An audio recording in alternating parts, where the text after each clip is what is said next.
তোমরা তো গরিব, তোমরা খেতে পারবে না। আহ, ধর্ষণ করো কেন?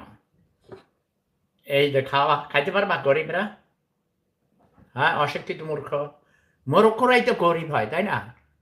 লেখাপড়া না করলে ভালো চাকরি পায় না, টাকা পয়সা কামাইতে পারে না, রিক্সা চালায়, রিক্সাওয়ালা কি এসব খাইতে পারে?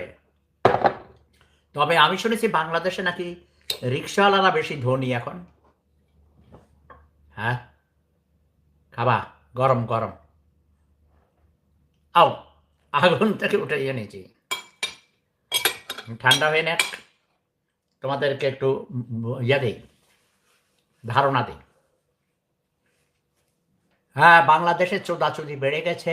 একজন লিখেছেন, আদিম যুগও এটা ছিল, এখনো আছে, ভবিষ্যতেও থাকবে। ফ্রি মানে বিনা পয়সায় না, মানে এটা ওপেন টু অল।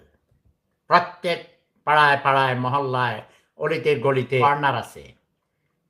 যখন যখন বেটাকে সোনা খাড়াইয়া যায়, বেটিদের কাছে যায়, বেটিদের লাভ কর্নার আছে, সেখানে যাইয়া আল ফেলে দেয়, মাথা ঠান্ডা হয়ে যায়।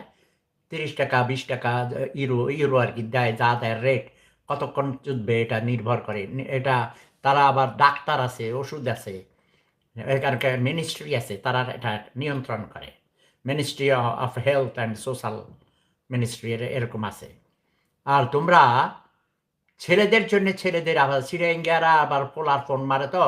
আরবের লোকরা পোলার ফোন মারে, আরবের দেশের লোকরা আমাদের দেশে আসে, তাদের জন্য আবার বানাইবা বয় প্রস্টিটিউট, ছেলে পোলা খদ্দের জন্য পোলা।